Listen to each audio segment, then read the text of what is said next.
Welcome to mathematics easy way. मैं Pawan sir आप सभी का स्वागत करता हूं। आज हम लोग क्लास 7वीं का मैथ्स स्टार्ट करेंगे, जिसमें नया चैप्टर स्टार्ट करेंगे जिसका नाम है कोड तथा कोडों की जोड़ियां। चैप्टर नंबर 4 है और इसमें आपको पहले क्या करना है, कुछ बेसिक चीजें समझना है। जैसे पार्ट का नाम ही है क्या, कोड तथा कोडों की जोड़ियां। यानी पहले तो हम लोग क्या करेंगे, कोड के बारे में पढ़ेंगे, बाद में कितने प्रकार के और कोडों की जोड़ियां होती हैं। कोडों की जोड़ियां मतलब और जो दो साथ में मिलकर के जोड़ियां बनाते हैं, जो मतलब दो साथ में कोड होते हैं, तो उन कोडों की जोड़ियों को क्या कहते हैं और उनकी क्या विशेषताएं होती हैं, इस पार्ट में हम लोग को क्या करना है, अध्ययन करना है। ओके, तो अभी तक जो इस चैनल से नए हैं कृपया करके चैनल को क्या करिए, सब्सक्राइब कर लीजिए और बेल आइकन में ऑल की जो बटन जरूर प्रेस कर लीजिए और वीडियो को क्या करिए, लाइक करिए। आपको वीडियो का आपके लिए बनाया जा रहा है, तो अगर अच्छा लग रहा है तो वीडियो को क्या करिए, लाइक भी करिए। ओके, चलिए स्टार्ट करते हैं। सबसे पहले आज हम लोग क्या करेंगे, पूरे कोड के बारे में जान लेंगे। कोड क्या होता है, कोड का नाम कैसे लिखा जाता है, कोड का अंतःभाग क्या होता है, कोड का बाह्य भाग क्या होता है, कोड की भुजाएं क्या होती हैं, कोड की भुजाओं पर स्थित बिंदु का नाम क्या होता है, ये सारी चीजें आज आपको कोड के बारे में जान लेना है। इसके बाद कोडों की जोड़ियों के बारे में हम लोग क्या करेंगे, अध्ययन करेंगे। चलिए सबसे पहले देखिए, मैंने एक आकृति बनाया है।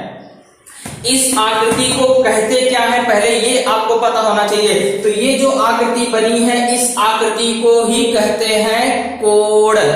एंगल क्या कहा जाता है, एंगल इन इंग्लिश, और हिंदी में क्या कहा जाता है, इसे कोड कहा जाता है। और इसका अगर मुझे नाम लिखना हो, इसका मुझे क्या करना हो, नाम लिखना हो, क्योंकि आप जानते हैं हर वस्तु का क्या होता है, एक नाम। नाम नहीं रहेगा तो पहचान कैसे होगी। तो ऐसे ही हर एक आकृति का क्या होता है, एक नाम होता है। तो जैसे मैंने ये आकृति को मैंने यहाँ बनाया है, तो मैंने पहचान लिया कि ये कोड है। जैसे हम क्या है, मानव है, तो मैं सबको मानव मानव कहता रहूं, फिरूंगा क्या रास्ते में जो दिखेगा, नहीं, सबका क्या होगा, एक नाम दिया होगा। सभी मानव है तो सभी मानवों में से किसी को क्या करेंगे, सबको क्या किया गया है, नाम दिया गया है, पहचान दिया गया है। ऐसे ही ये आकृति कोड है, ऐसे बहुत सारे कोड होंगे, तो सबको हम क्या कोड ही बोलते रहेंगे, नहीं, उसके हमें क्या करने हैं, नाम दिया गया है। तो इस कोड का अगर नाम पढ़ना है तो इस कोड का नाम है ABC। इसे क्या पढ़ा जाएगा, कोड। ये कोड का चिन्ह होता है ABC। याद रखिए, जिस पर कोड बनता है उसे कहां लाना पड़ता है, बीच में। ये 3 अक्षर से नाम हुआ, एक अक्षर से भी इसका नाम लिख सकते हैं, इसे कोड भी ही बोल सकते हैं, क्योंकि कोड कहां बन रहा है, बी पे बन रहा है। तो ये कोड जो बी पे बन रहा है, इसको ही बोला जाता है कोड का शीर्ष बिंदु। अगर आपको किसी आकृति में पूछा जाए कोड का शीर्ष बिंदु क्या है, तो आपको देखना है कि किस बिंदु पे कोड बना है। तो किस बिंदु पे कोड बना है, बी पे बना है, यानी कि कोड का शीर्ष बिंदु का नाम क्या हो गया, बी।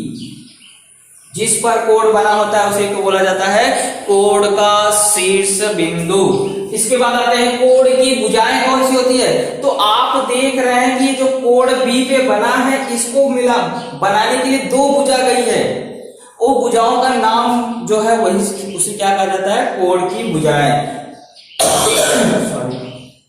तो एक भुजा हो गई BA, कोड की भुजा कौन हो गई, एक BA है और एक है BC। यही दोनों मिलकर ही तो कोड बनाई है, इसलिए इसे क्या कहा जाएगा, कोड की भुजाएं। किसी भी कोड की सिर्फ 2 भुजा होती है और एक भुजा का नाम यहाँ पर क्या है, BA, और एक भुजा का नाम है BC। किसी भी कोड की भुजा सिर्फ 2 होती है। भुजाओं पर स्थित बिंदु के नाम। अब ये जो भुजा है, इस भुजा के कारण आपको इसे 3 भागों में बांट दिया गया। एक जो कोड के अंदर, ये पूरा भाग क्या है, अंदर आ रहा है, इस भाग को कहा जाता है कोड का अंतःभाग। ये ऐसा आगे बढ़ा दो, ये पूरा अंदर का भाग है, ये पूरा क्या है, कोड का अंतःभाग कहलाता है ना। भुजाओं के अंदर, जैसे मैंने मुंह फाड़ा, मुंह खोला, तो मुंह के अंदर वाला भाग अंतःभाग कहलाएगा। ये पूरा भाग क्या है, बाह्य भाग कहलाएगा। तो वैसे ये कोड है, ये कोड के अंदर वाला भाग, ये आपको कितना भी फैलाने दो, उससे कोई मतलब नहीं है। ये पूरा भाग इधर का सब क्या कहलाएगा? अंतःभाग कहलाएगा। और इधर कोण के इस तरफ वाला भाग क्या कहलाएगा? बाह्य भाग कहलाएगा। भुजाओं के जो इस तरफ का भाग है, ये इस तरफ का भाग, ये पूरा भाग क्या कहलाएगा? बाह्य भाग कहलाएगा। और ये कोण की भुजा पर स्थित, यानी कि बिंदु कहां हो सकते हैं? 3 जगह पे हो सकते हैं। या तो कोण की भुजा पे हो सकते हैं, या तो कोण के अंतःभाग में हो सकते हैं, या तो बाह्य भाग में हो सकते हैं। तो प्रश्न आपको क्या पूछता है? आकृति बना देता है और पूछता है अंतःभाग में कौन से बिंदु है, बाह्य भाग में कौन से बिंदु है, और कोण की भुजा पर कौन से बिंदु है। अगर मैंने बिंदु यहाँ P लिखा तो ये P कहाँ है? अंतःभाग में है ना। यहाँ पे मैंने Q लिखा तो Q कहाँ है? बाह्य भाग में। यहाँ पे मैंने S लिखा तो S कहाँ है? भुजा पर है। तो इस तरह से आपको देखना है कि वह बिंदु भुजा पर है कि भुजा के अंदर है या भुजा के बाहर है। उसके आधार पे क्या करना है? उसे कोण का अंतःभाग, भुजा पर और भुजा के बाह्य भाग में स्थित बिंदुओं को 3 ढंग से क्या करना है? पहचानना है। ओके, तो कोण आकृति पहचानना सीख गए, नाम लिखना सीख गए, शीर्ष बिंदु पहचानना सीख गए, भुजाएं कौन सी होती है कोण की वो पहचानना सीख गए, भुजाओं पर स्थित बिंदु जो भी इस भुजा लाइन पे रहेगा वो बिंदु क्या कहलाएगा? भुजा पर स्थित बिंदु। जो अंतःभाग में रहेगा वो अंतःभाग का बिंदु कहलाएगा, और जो बाह्य भाग में रहेगा वो क्या कहलाएगा? बाह्य भाग का बिंदु। ओके, चलिए मेन इंपॉर्टेंट पॉइंट सीखने जा रहे हैं। संलग्न कोण जिसे कहा जाता है एडजेसेंट एंगल, एडजेसेंट एंगल आसन्न कोण बोला जाता है। संलग्न कोण या आसन्न कोण बोला जाता है जिसे, उसके बारे में हम लोग पढ़ने जा रहे हैं। तो देखिए ये तो नॉर्मली क्या है? एक कोण है। संलग्न कोण मतलब जहां पर एक से अधिक कोण बन रहा हो। संलग्न कोण की पहचान, एक से अधिक कोण बन रहा है यानी कि 2 कोण बना दिया तो इसका मतलब ये संलग्न कोण हो गया, ऐसा नहीं है। संलग्न कोण कब कहलाएगा?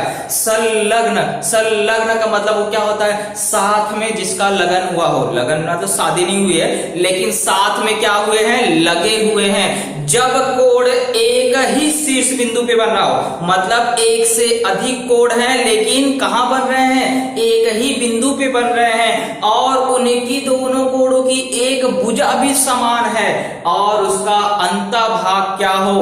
अलग अलग हो, तो वह कोण क्या कहलाते हैं? संलग्न कोण कहलाते हैं। 3 शर्तों को याद रखना है संलग्न कोण पहचानते समय। पहले तो ये देखना है कि वे दोनों कोण एक ही बिंदु पे बन रहे हैं कि नहीं बन रहे हैं। फिर दूसरा देखना है कि उन दोनों कोणों की एक भुजा सामान्य है या नहीं। सामान्य मतलब दोनों कोणों में वह एक भुजा आनी चाहिए। तीसरी शर्त, उसका अंतःभाग अलग अलग होना चाहिए। वे दोनों कोण के अंतःभाग क्या होने चाहिए? अलग अलग होने चाहिए। जैसे अभी तो मैंने सिर्फ एक कोण बनाया है, अगर मैंने एक लाइन यहां और खींच दिया, अब देखो एक से अधिक कोण हो गए, लेकिन सभी कोण कहां बन रहे हैं? बिंदु बी पे बन रहे हैं। यानी कि बिंदु बी पे क्या है? शीर्ष बिंदु उसका क्या हो गया? समान हो गया। नाम ले लेते हैं हमें, मान लीजिए डी। तो देखो एक कोण है ए बी डी और एक कोण है डी बी सी। अब इन दोनों कोणों की अगर मैं बात करूं क्या ये संलग्न कोण है या नहीं, तो देख लीजिए एक ही बिंदु पे बने हैं और कोण ए बी डी में भी बी डी आ रहा है और कोण डी बी सी में भी ये भुजा क्या हो रही है? समान आ रही है, दोनों में आ रही है, दोनों कोणों में आ रही है। लेकिन इसका अंतःभाग अलग है और इसका अंतःभाग अलग है, यानी कि तीनों शर्तें लागू हो गई। शीर्ष बिंदु भी समान है, सामान्य भुजा भी मतलब भुजा भी एक सामान्य है और अंतःभाग क्या है? अलग अलग है। यानी तीनों कंडीशन आ रही है। इसका मतलब है कि कोण ए बी डी और कोण डी बी सी दोनों कोण क्या कहलाएगा? संलग्न कोण कहलाएगा। फर्स्ट में आपको डायग्राम बना हुआ और डायग्राम के हिसाब से बताना है कि कौन सा बिंदु अंदर है, कौन सा बिंदु कोण की भुजा पर है, कौन सा बिंदु कोण के बाह्य भाग में है। तो सिंपल सी बात है, जो ये भाग है ये पूरा अंतःभाग है, ये वाला भाग पूरा क्या है? बाह्य भाग है। और ये लाइन पे जो रहेगा वो बिंदु को कहाँ लिखना है? कोण की भुजा पर। तो मैंने देखा अंदर है, एन है, आर है, सी है, एक्स है, तो ये सारे बिंदु मैंने यहाँ लिख दिए।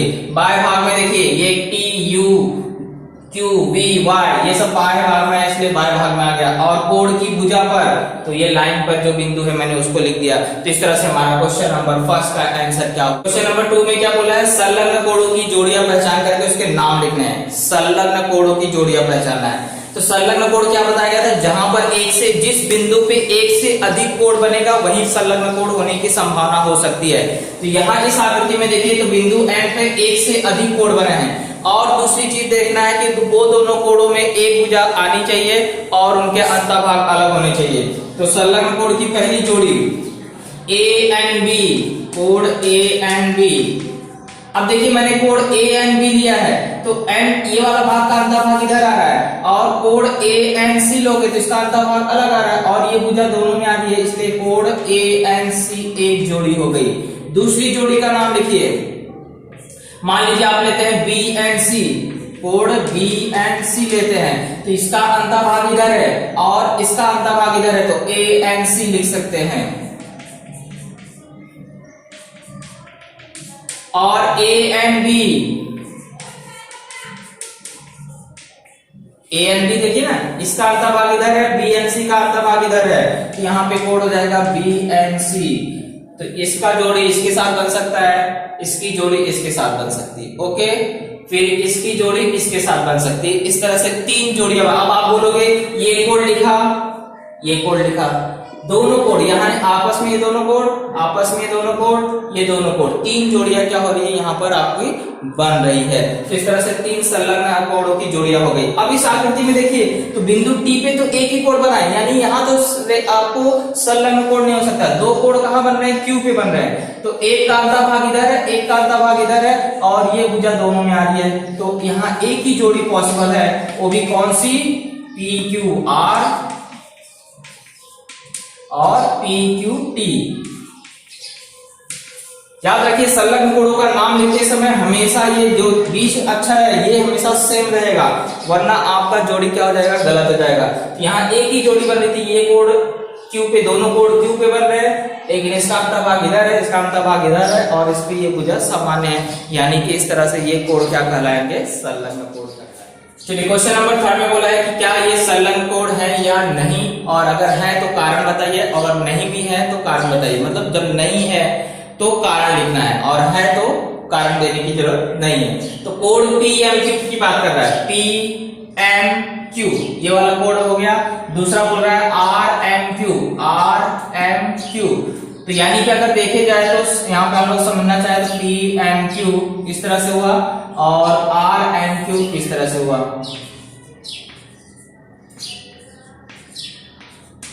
तो आप देख रहे हैं कि दोनों कोण एक ही बिंदु पे बन रहा है, और इसका अंतःभाग इसका अंतःभाग अलग है, और ये भुजा दोनों में आ रही है, यानी कि ये क्या हो गया, आपको संलग्न कोण है। तो पहले का आंसर क्या हो जाएगा, संलग्न कोण है।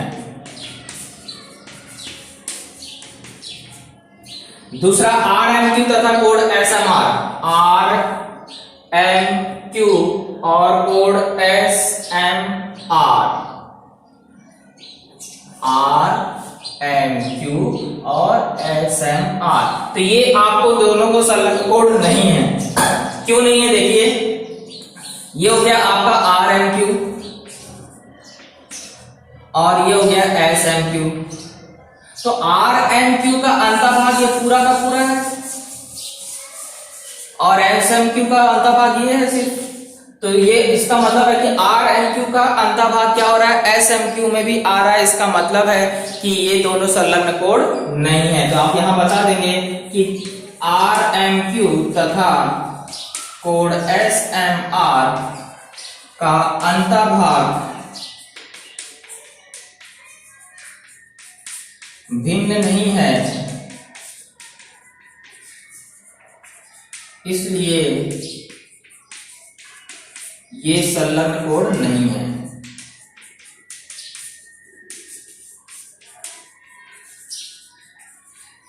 चलिए तीसरा आपको आर एम एस और आर एम टी, फिर से देखिए आर एम एस यहां हो गया, और दूसरा आर एम टी, इसके अंतःभाग क्या हो रहे हैं, अलग नहीं है, तो कारण यही आ जाएगा, अंतःभाग भिन्न नहीं है, इसलिए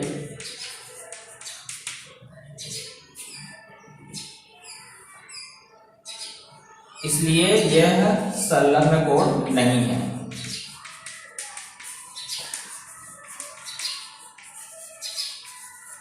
इसमें एक और पूछा है SMT और RMS, तो ये दोनों संलग्न कोड है। चौथा वाला आप लिख देंगे संलग्न कोड है। तो इस तरह से हमारा एक्सरसाइज 15 क्या हुआ, कंप्लीट। चौथा वाला है आपको पहला और चौथा दोनों क्या है, संलग्न कोड है, दूसरे और तीसरे संलग्न कोड नहीं है। और कारण क्या बता गया, क्योंकि उसके अंतःभाग अलग अलग नहीं है, इसके लिए वो संलग्न कोड नहीं है। तो इस तरह से हमारा एक्सरसाइज 15